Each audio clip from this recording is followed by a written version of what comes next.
कितीही कालावधी जाऊ द्या, संतोष देशमुखला तुमच्या मनातनं विसरू नका, एवढीच माझी प्रामाणिक प्रार्थना तुम्हाला सगळ्यांना.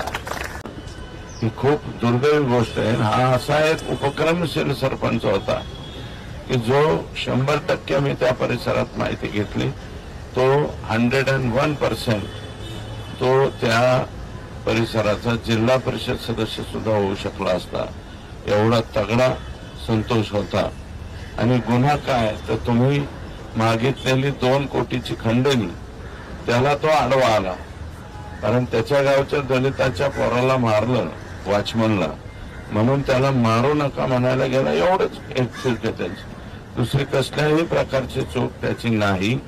म्हणून हे जे त्याला मारलं गेलेलं आहे, अतिशय ब्रुटली मारलं गेलं, अतिशय निर्गुण खून. जेवढे काही शब्दकोश आहेत आपल्या मराठीत हे सगळे.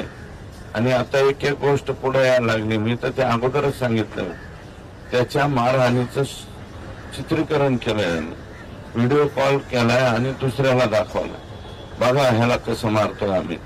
तो विवळतोय, ओरडतोय आणि पाण्यासाठी भीक मागतोय. आणि तो काय म्हणत होता, बाबा मी कोणाचंच नाव सांगणार नाही, माझ्या गावाला नाव सांगणार, आता बस करा, मारू नका. तरी सुद्धा वरून मारत होती. या लोकांना हे किती बेभान झाले होते मारणारे.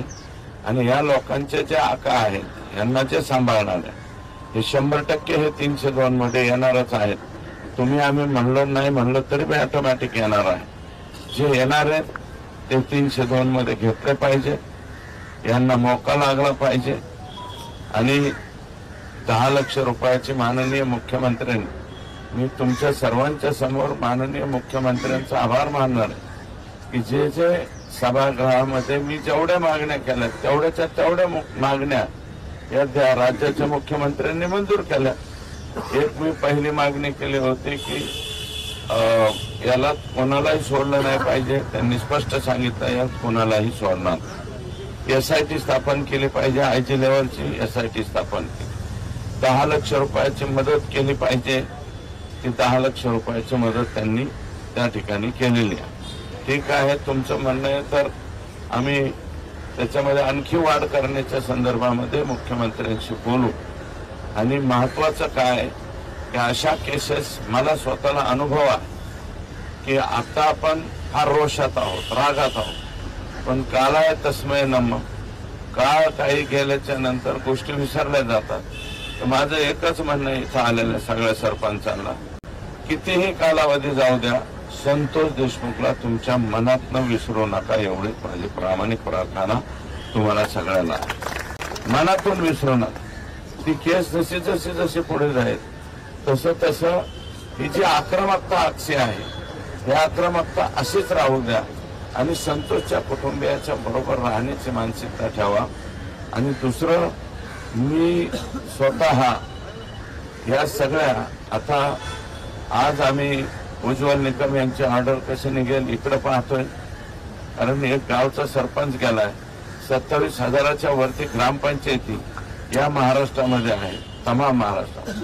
तुम्ही एवढे प्रतिनिधी आलाय म्हणजे जवळपास 27,000 ग्रामपंचायतीचे प्रमुख म्हणून तुम्ही इथं आला. त्याला सगळ्यांनीच यावं असा काही नियम नसतो, परंतु प्रातिनिधिक स्वरूपात तुम्ही आला. अतिशय महत्वाची बाजू तुम्ही या ठिकाणी मांडलेली आहे. त्याच्यामुळं यांना मौका लागला पाहिजे. 302 मध्ये गेले पाहिजे आणि बिन भाड्याच्याच खोलीमध्ये राहिले पाहिजे. आणि यांना बिन भाड्याच्या खोलीत कुठे ठेवायचे हे सुद्धा मी CM साहेबांना सांगणार. जवळपास नातेवाईक मित्रमंडळी गेलेच नाही पाहिजे, एकटेच राहिले पाहिजे. आणि पूर्ण यांचा तेरे नाम झाला पाहिजे. तेरे नाम पिक्चर बघितला ना तुम्ही, त्याच्यातला जो सलमान खान आहे तशी ह्यांची अवस्था झाली पाहिजे. हे तेरे नाम सारखे पागलवाणी हिंडले पाहिजेत, अशा पद्धतीची यांची अवस्था आपल्याला त्या ठिकाणी करायची.